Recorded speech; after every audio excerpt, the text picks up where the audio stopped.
bid on this game, and we'll go into 12 o'clock on the 29th for dinner.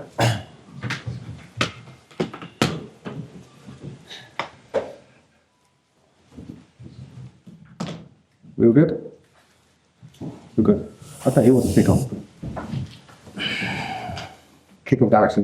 Hi, Mikel. What did you make that another 3 point? Very happy with the performance. Individually and collectively, so dominant. We were a big threat. So very pleased with all of that. But the margin should have been much bigger. I mean, with the amount of situations, chances, open chances that we generated through the game, it should never be 2-1. But that's the Premier League. That's the step that we have to make. I think the first shot that they had, they scored the goal, and then David has to make another save to maintain the result. So but what I like is that we're having a lot of issues. We're dealing with it in an incredible way. Yesterday we lost Georginio, today we lose Calafiori in the warm-up. Declan has to play as a fullback, and you see the performance that he put in. So that's the spirit, and that's how much our players want it. How long can you sustain that with the amount of injuries you have? Seem like you're having to dig deep every week. I don't know. At the moment, we survived 6 months. So let's see. It's another 5.5 to go. So hopefully things will get better. The good news as well, for example, we got Gabi earlier than expected, which is great. The medical staff, I think they've done an incredible job. The way he pushes himself as well. And that's what we need, because we lost one, we got somebody else back. And overall, I think the performance was against that really good side. Very, very good. Simon? Mikel, are the injury issues uniting the group? Yes. Because as well, there are injuries with Jurgen. He landed awkwardly, and there's something with Ricky was something as well, very, very strange. And yeah. But you speak to Declan and tell him he needs to play there or as a right winger, and he said, okay, I'm up for the challenge, I'm going to do my best, and the attitude is great to witness. This is the second week in a row where City have obviously gone top and you've had to respond within hours. How much confidence does that give you in the title race that you've done that twice in a row and you can ask this? But we can only control what we do, and we are doing a lot of good things. There are things that we have to improve as well to have the margins better. We need more players back as well to have better option and maintain the team very, very fresh. And every 3 days is going to be a challenge, and we are up for it. Okay, James, CDS? I alluded to it in that first question, but if you keep performing this way, keep creating the shots and chances you do you feel like a very big statement win will come by it?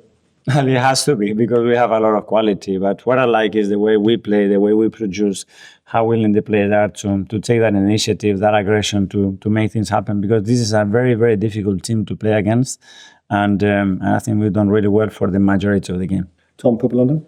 Mikel, could you talk a little bit about the process when you use a player in the warm-up and the process to then picking a new player and how that goes, and panic sets in, or you're very confident that plan B, C, D is going to be correct? No, well, it's something that we have prepared because we know that it can happen. So when I give the lineup, I always tell the boys, and the day before is be ready, because this is football, this is the Premier League, and anything can happen. Somebody now can get a bug, and an hour later he cannot play, and you have to be in the right mental frame to be able to perform immediately and don't go through that disappointment. And that's what the players are doing. And what was the issue with Rishi just quickly?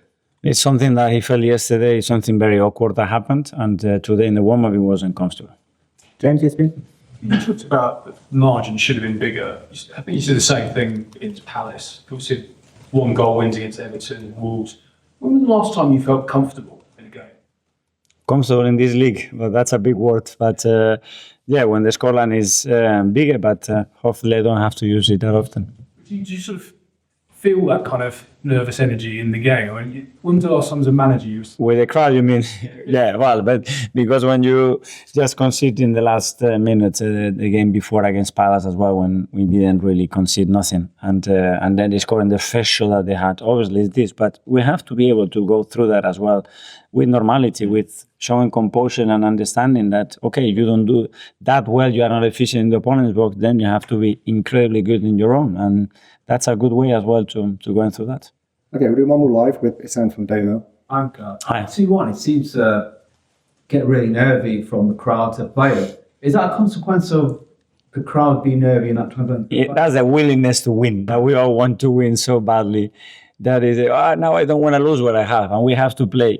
to continue to score and show that composure and that ability. And we should have scored the third one. I mean, we have two massive chances to put it 2-3-1, and then it would have been different. We haven't, so we have to suffer a little bit more. Is that sustainable though, to be that emotional all the time in games? Yes, from my side, yes. Okay, guys, knock-on effect? Sorry? Can't you have an knock-on effect though if you're emotional every single game regardless of the... If you win, I think you win, you learn, and you go again. The knock-on effect of winning is